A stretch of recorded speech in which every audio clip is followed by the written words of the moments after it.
Hey students, welcome back to Bansal biology. मैं हूं आपकी एडुकेटर अवंतिका बंसल और आज का जो ये वीडियो है इसमें हम देखने वाले हैं कि अगर आप सीएसआई नेट की प्रिपरेशन करना चाहते हैं तो किस तरीके से प्रिपरेशन को शुरू करा जाए। हर एक चीज को हम यहाँ पर स्ट्रैटेजी के तौर पे देखने वाले हैं। So let's get started with the lecture guys. सबसे पहले हम यहाँ पर ये देखेंगे कि अगर आप सीएसआई नेट की प्रिपरेशन कर रहे हैं तो आपको कौन सा सीएसआई नेट टारगेट करना है, पहले सबसे पहले ये डिसाइड करना होगा कि अगर आप सीएसआई नेट की प्रिपरेशन कर रहे हो तो क्या आप सीएसआईआर नेट जून 2024 को टारगेट करना चाहते हो या फिर आप दिसंबर 2024 को टारगेट करना चाहते हो। दोनों में से कौन से सीएसआईआर नेट को आप टारगेट करना चाहते हो। अभी फिलहाल हम 2025 की इसलिए बात नहीं कर रहे हैं क्योंकि 2025 जून में बहुत समय है, 1.5 ईयर्स का टाइम है।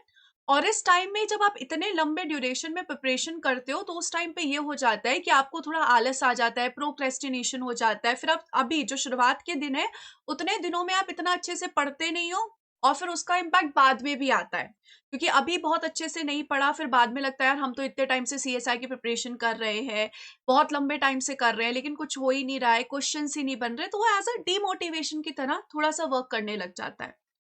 तो इसलिए मैं आपको यही सजेस्ट करूंगी कि आप या तो जून 2024 को टारगेट करो या फिर दिसंबर 2024 को टारगेट करो। एक साल का आप टारगेट अच्छे से कर सकते हो।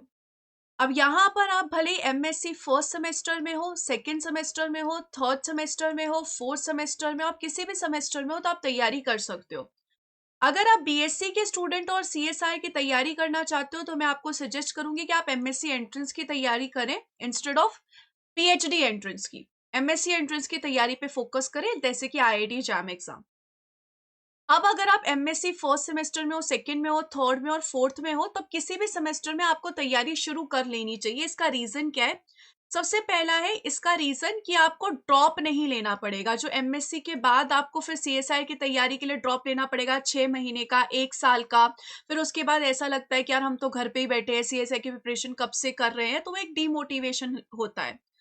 तो आप अगर अपने एमएससी के किसी भी दौरान हो तो आप तैयारी शुरू कर दो। हाँ, ये हो गया कि अब एमएससी आपकी कंप्लीट हो ही चुकी है। अब इसके बाद अब आपने सोच लिया कि ड्रॉप लेना ही है, मतलब अब एमएससी हो चुकी है, तो फिर अब आपको ये सोच सकते हो कि 6 मंथ्स में मुझे फिर एग्जाम क्लियर करना ही है। क्योंकि अब आपकी एमएससी अगर हो चुकी है तो जो 6 मंथ्स का ड्यूरेशन है उसमें अगर आप अच्छे से टाइम डालोगे तो आप आराम से प्रिपरेशन कर सकते हो।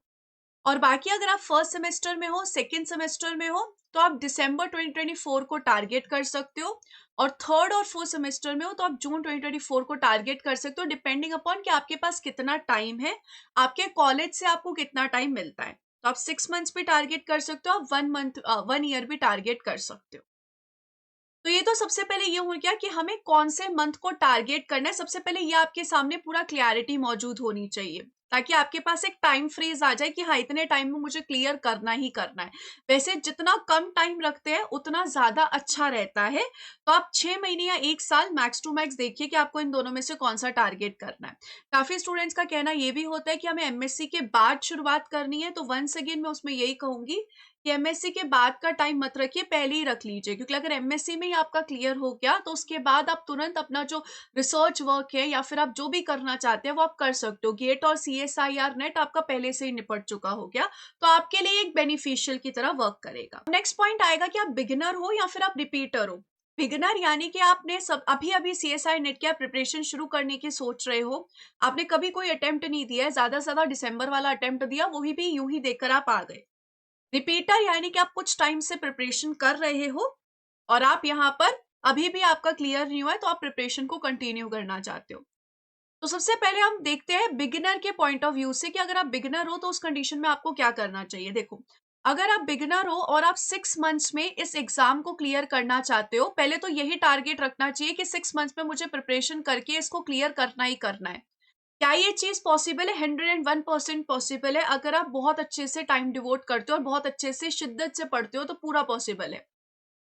अब 6 महीने में अगर आपको प्रिपरेशन करनी है तो इसमें एक पहला प्रश्न आ सकता है कि क्या हम सेल्फ स्टडी करके 6 मंथ्स में एग्जाम क्लियर कर सकते हैं।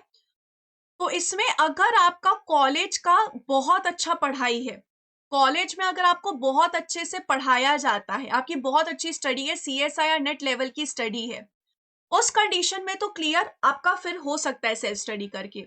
लेकिन अगर आप एक किसी ऐसे कॉलेज से बिलॉन्ग करते हैं जिसमें बहुत ज़्यादा ध्यान नहीं दिया जाता है, आपको ठीक से पढ़ाया नहीं जाता है, आपको खुद को लगता है कि आपके बेसिक्स इतने क्लियर नहीं है, हमें खुद को पता होता है कि हमारे कितने बेसिक्स क्लियर है और कितने नहीं है। तो उस कंडीशन में मैं आपको रिकमेंड करूँगी कि आपको कोचिंग कर लेनी चाहिए। रीज़न बीइंग 6 महीने में आपको यहाँ पर एग्ज़ाम क्लियर करना है। हमें टाइम वेस्ट करना नहीं है, क्योंकि अगर हमें टाइम वेस्ट करना है तो वो एक अलग बात होती है। क्योंकि अगर आप इस कंडीशन में सेल्फ स्टडी करने जाओगे तो क्या होगा, पहले आप खुद से पढ़ोगे। आपको इस कंडीशन में समझ नहीं आएगा सबसे पहले तो सोर्सेस क्या-क्या रेफर करने हैं। उसके बाद हमें ये समझ में नहीं आता है कि सोर्सेस तो रेफर कर लिए, उसके बाद हमें यहाँ पर कितना पढ़ना है। कितना पढ़ना है वो समझ में आ गया, फिर आपको बहुत सारी यूनिट्स में देखना पड़ेगा ये चीज़। तो ये सारी जितनी भी चीज़ है, अगर आप ज़ीरो से स्टार्ट कर रहे हैं, तो ये सारी चीज़ें ज़ीरो से स्टार्ट करके 6 महीने में करनी मुश्किल हो जाएगी। इस चीज़ में आपको ज़्यादा टाइम लगेगा। अब ज़्यादा टाइम में क्या होगा, पहले तो कंसिस्टेंसी उतनी मेंटेन नहीं होती है। उसके बाद आप पढ़ोगे, आपको ठीक से समझ में नहीं आएगा कितना पढ़ना है। अब इसके बाद ठीक से समझ में नहीं आएगा तो आपको ही 2-3 महीने में डिमोटिवेशन लगने लग जाएगा और आप ही फिर सोचोगे कि सीएसआर क्लियर हो ही नहीं सकता है। मेरे बस की बात ही नहीं है, छोड़ो।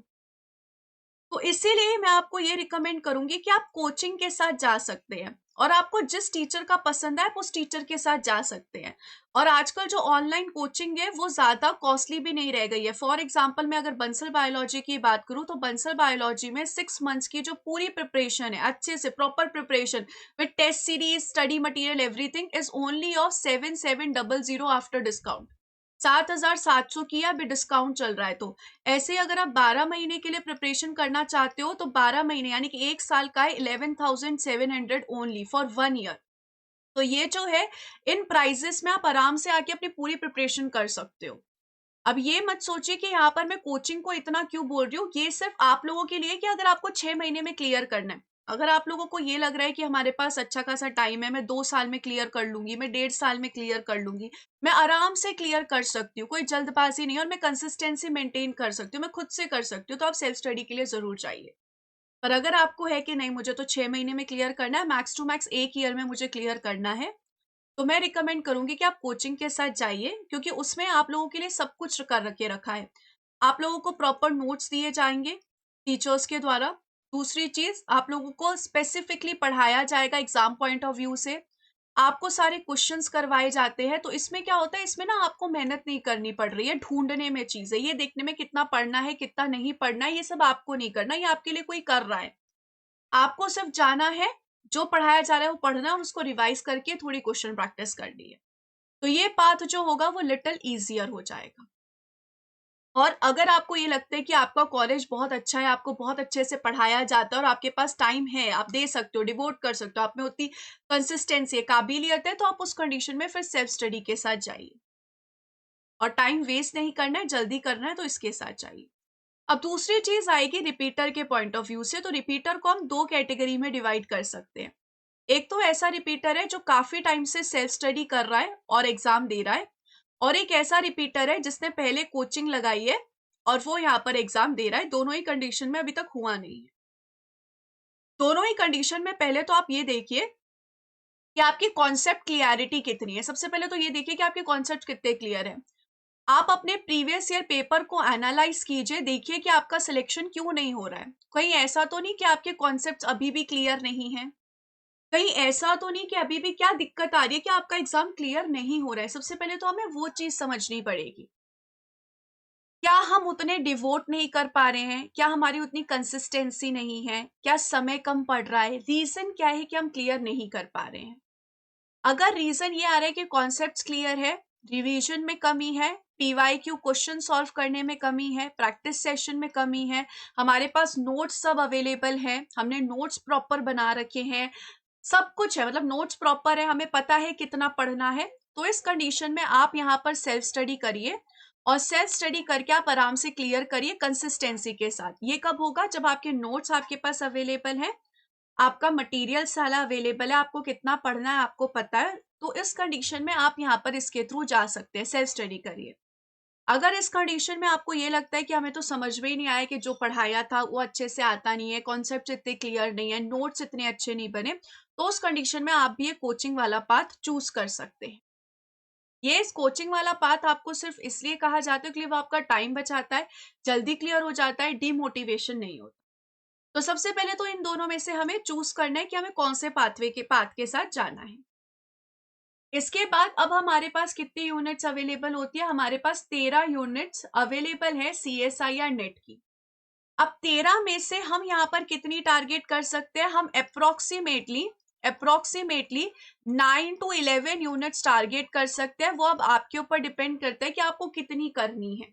9 to 11 यूनिट्स आप आराम से टारगेट करके जा सकते हो।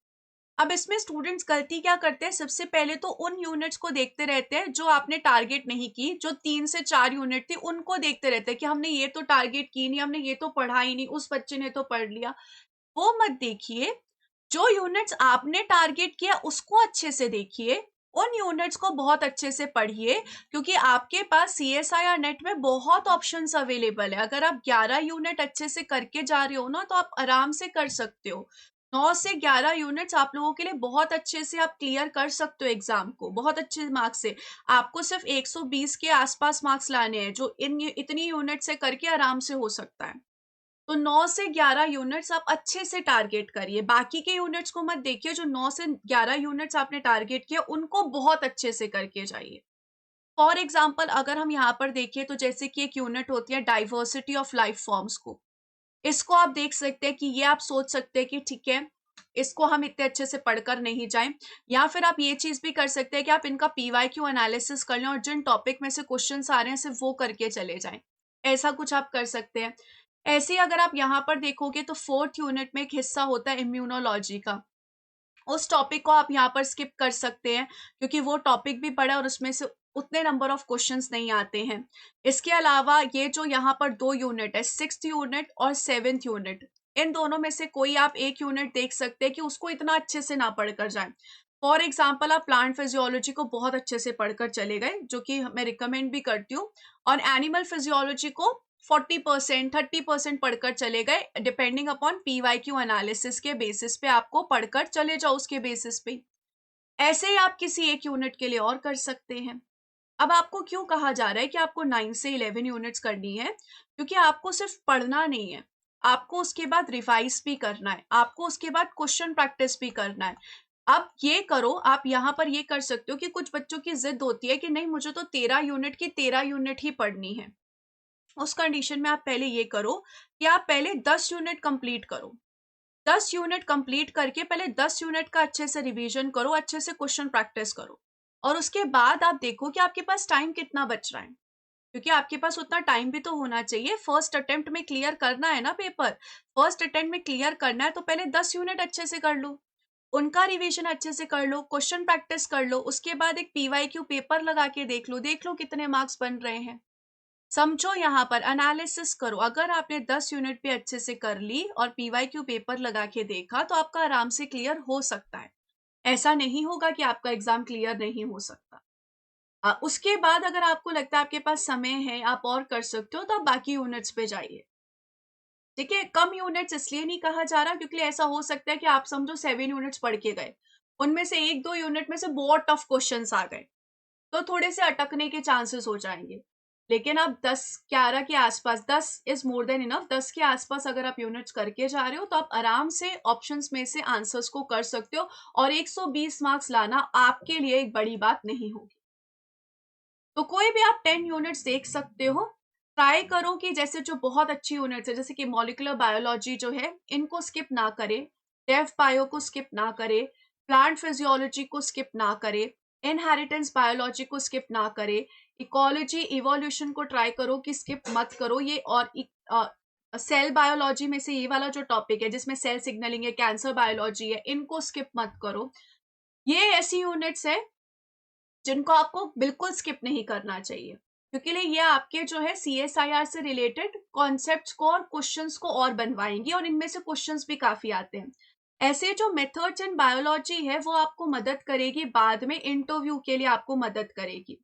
तो ये आप अभी थोड़ा पढ़ सकते हो और सीएसआर क्लियर करने के बाद थोड़ा पढ़ सकते हो, डिपेंडिंग अपॉन कि आपकी कितनी समझदारी है।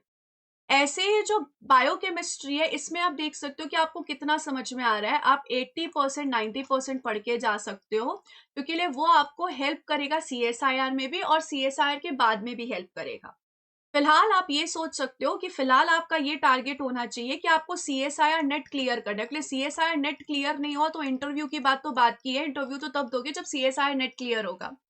तो पहले सीएसआईआर नेट को क्लियर करने के हिसाब से देखो, उसके बाद एक बार एग्जाम हो जाएगा तो बाकी चीजों को आप एग्जाम क्लियर होने के साथ साथ भी क्लियर कर सकते हो, उन कॉन्सेप्ट को भी क्लियर कर सकते हो। तो अभी आपका फोकस होना चाहिए एग्जाम क्लियर करना है, और जैसे ही आपका एक पेपर हो जाएगा आप उसके बाद भी बहुत सारी चीजें देख सकते हो। तो ये चीजें भी ध्यान रखो। तो आप यहाँ पर अच्छे से एक टाइम टेबल बनाइए, अच्छे से एक देखिए कि आपको कौन कौन सी यूनिट्स पढ़कर जानी है। अब भैया आप अपने हिसाब से देख सकते हो, मैंने थोड़े मेरे आइडिया के हिसाब से आपको बता दिया है। तो ये चीजें हो गई, यूनिट्स कितनी फॉलो करनी है। जिन यूनिट्स को पढ़ा है उन यूनिट्स को अच्छे से देखिए, जिनको नहीं पढ़ा है उन पे अपना दिमाग मत घुमाइए। कॉन्फिडेंस रखिए अपने आप पे कि आपने जितनी यूनिट्स किया उन पे कॉन्फिडेंस रखिए, उनको शिद्दत से पढ़िए, अपने आप से सच बोलिए, अपने आप से झूठ मत बोलिए। अब नेक्स्ट जो चीज आती है वो आती है टाइम स्केल। अगर हम टाइम स्केल के हिसाब से देखें तो फॉर एग्जाम्पल करीब करीब आप मेरा लेक्चर 5 जनवरी के आसपास देख रहे हो, तो 5th जैन से अगर हम यहाँ पर देखें तो 5th जून तक आपके पास कितना समय है, करीब करीब 5 महीने का समय हम मान के चलते हैं। अब इसमें सबसे पहला ये बात आता है कि आपका जो सिलेबस है वो कब तक आपका कंप्लीट हो जाना चाहिए। अगर हम यहाँ पर देखते हैं तो आप अपना सिलेबस करीब करीब 25 मई के आसपास आराम से कंप्लीट कर सकते हो। इन अ केस अगर आपका एग्जाम आप समझ लीजिए 20 जून के आसपास हो रहा है, जैसे अगर अभी हम दिसंबर का देखें तो दिसंबर एंड में एग्जाम हुआ है, तो अगर हम जून का एग्जाम भी देखें अगर 20 जून के आसपास होता है और उससे भी लेट होता है तो आप आराम से अपना सिलेबस 25 मई तक कंप्लीट कर सकते हैं। आप ये मत करिए कि मुझे अप्रैल के महीने तक ही खत्म करना है, अप्रैल 30 तक भी कंप्लीट करना है। क्यों? क्योंकि मुझे लास्ट का टाइम रिवीजन का चाहिए। ऐसा कुछ चीज नहीं होती कि आपको सेपरेटली रिवीजन करने के लिए समय चाहिए। इनफैक्ट आपको रोज रिवीजन करना चाहिए, आपका रिवीजन रेगुलर होना चाहिए। आपको भले ही रोज आप 5 मिनट रिवाइज करें, किसी दिन आधा घंटा करें, किसी दिन 1 घंटा करें, लेकिन रेगुलर रिवाइज करें। क्योंकि जब आप सीधा एंड में जाके ज्यादा चीजें रिवाइज करते हो तो आधी चीजें तो याद ही नहीं आती है, आधी चीजें तो भूले भटके होते हैं, आधी चीजें तो याद ही नहीं आई। तो आपको रेगुलर रिवीजन पे फोकस करना चाहिए। रेगुलर रिवीजन एक बहुत इंपॉर्टेंट चीज है, क्योंकि लाइफ साइंस में चीजें बहुत जल्दी भूलते भी हैं। तो इसलिए आपको आराम से टारगेट करना चाहिए कि आपका 25 मई तक सिलेबस हो, जिसमें आपको समय भी अच्छा खासा मिलेगा। अगर हम देखें जैन से फेब तक आपको पूरा 1 महीना मिल रहा है, फेब से मार्च तक आपको दूसरा महीना मिल रहा है, मार्च से अप्रैल तक आपको तीसरा महीना मिल रहा है, अप्रैल से मई तक आपको चौथा महीना मिल रहा है, और विद दैट आपको एडिशनल 20 डेज और मिल रहे हैं। तो करीब करीब आपके पास 4 मंथ्स 20 डेज के आसपास आपके पास तैयारी के लिए प्रॉपर समय रहेगा, जिसमें आपको नई चीजें पढ़नी होगी और रेगुलर रिवीजन करना होगा। तो आप मई एंड तक अपना सिलेबस आराम से कवर करिए रेगुलर रिवीजन के साथ। ये नहीं है कि बस पढ़ते ही जा रहे, पढ़ते ही जा रहे और पढ़ते जा रहे और रिवीजन कर ही नहीं रहे, ये चीज नहीं होनी चाहिए। तो आपके पास लमसम यहाँ पर इतना दिन अवेलेबल है। अगर हम देखें 4 मंथ्स के हिसाब से, हर मंथ में अगर हम यहाँ पर देखें तो 4 हफ्ते होते हैं, तो 16 वीक्स हो गए। प्लस आपके पास यहाँ कर भी हम 3 वीक्स ऐड कर दे तो करीब करीब आपके पास 19 वीक्स के पास अप्रोक्सीमेटली आपके पास वक्त है, जिसमें आपको अपनी 9 से लेकर 10 यूनिट्स को कंप्लीट करना है। ऐसे ही 11 महीने वाले में आपके पास डबल टाइम हो जाएगा, तो इसमें तो ज्यादा स्ट्रेस लेने वाली बात ही नहीं होती, इसमें तो आप आराम से कर सकते हो। इसमें आप अपना सिलेबस थोड़ी सी और जल्दी भी कंप्लीट कर सकते हो, क्योंकि आप एक लंबा समय से प्रिपरेशन कर रहे हो। जो 5 महीने वाले स्टूडेंट्स हैं जिनके पास अप्रोक्सीमेटली 5 मंथ्स है, वैसे एग्जाम मोस्टली 20 जून के आसपास हम बोल सकते हैं कि होगा, तो थोड़ा सा ज्यादा समय है। तो इन समय में आप आराम से 25 मई के आसपास अपना सिलेबस कवर करिए, रेगुलर रिवीजन करिए, रेगुलर क्वेश्चन प्रैक्टिस करिए।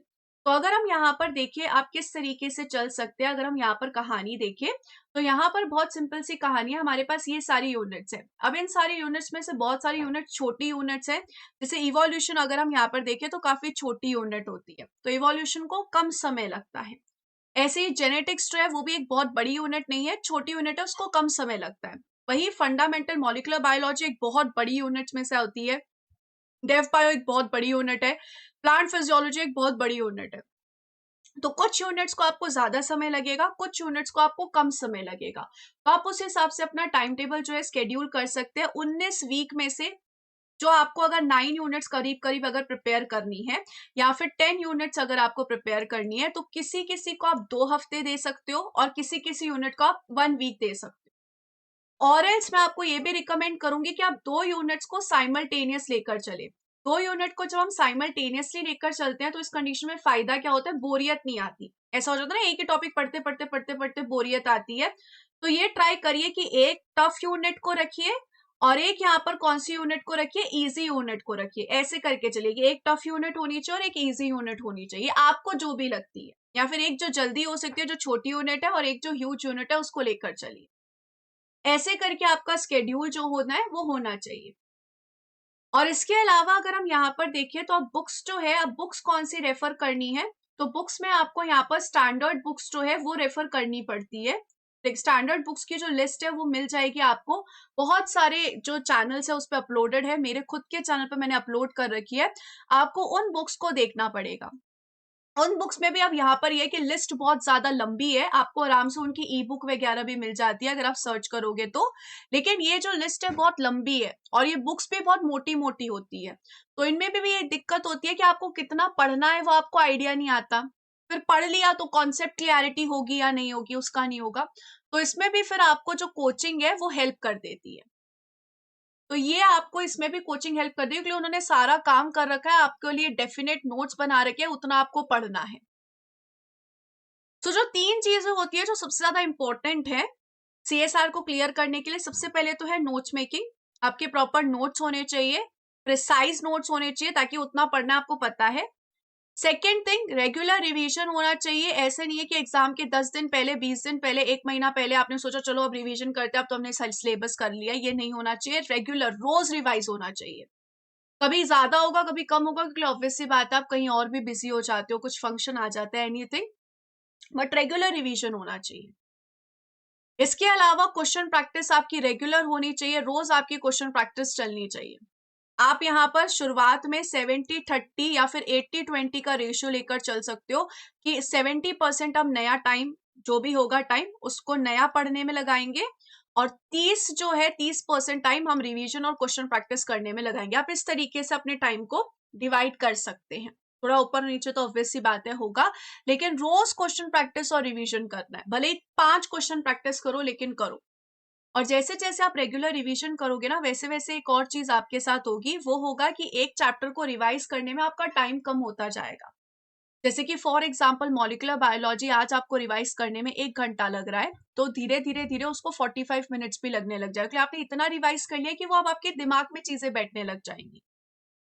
हमेशा ये टारगेट रखो कि मुझे तो इसी अटेम्प्ट में क्लियर करना है, मुझे बार-बार नहीं देना ये एग्ज़ाम, मुझे एक ही अटेम्प्ट में क्लियर करना है। एक अटेम्प्ट में क्लियर करने के लिए क्या-क्या स्ट्रैटेजी आप अपना सकते हो, वो सारी यूज़ करो। ये ना मत सोचो कि उसका नहीं हुआ यार, उसका तो हो गया, इसका हो जाएगा, उसको मत देखो, तुम देखो कि तुम्हें क्लियर करना है, उस हिसाब से काम करना शुरू करो। उस हिसाब से काम करने के लिए आपको सिर्फ 3 चीज़ें चाहिए, नोट्स बनाने हैं, रिविज़न करना है, क्वेश्चन प्रैक्टिस करनी है। ये 3 चीज़ें अगर आप अच्छे से कर लेते हो, तो आपको आराम से सफलता मिल जाएगी। एक और चीज़, शॉर्टकट्स मत देखो। शॉर्टकट्स मिल देखने का मतलब है कि किसी और के नोट्स ले लिए या फिर किसी जो कोचिंग है उनकी बुक्स ले ली और उनसे आप पढ़ रहे हो। पहली बात है, उनसे आपके कॉन्सेप्ट क्लैरिटी नहीं होने वाला इतने अच्छे से। दूसरी चीज़, यहाँ पर उनके टॉपिक्स कितने कवर्ड है, कितने नहीं कवर्ड है, आपको ये बात भी नहीं पता है। तो शॉर्टकट्स के साथ मत जाइए। एक मेहनती स्टूडेंट के जैसे अच्छे से प्रिपेयर करिए ताकि फर्स्ट अटेम्प्ट में क्लियर करना है। तो यही टारगेट रखिए कि फर्स्ट अटेम्प्ट में आपको क्लियर करना है। ये मत सोचिए कि भाई शॉर्टकट्स यूज़ कर लेते हैं। ऐसी चीज़ों से नहीं होता है क्लियर, मेहनत से होता है क्लियर। अच्छे से प्रिपेयर करिए और ये सारी जो चीज़ें हैं इनको ध्यान रखिएगा। उम्मीद है कि आपको बहुत हेल्प करेगी और अगर मेरे साथ अगर आपको पढ़ना है तो आप बिल्कुल जॉइन कर सकते हैं। Wish you all the very best guys, take care of yourself, bye bye.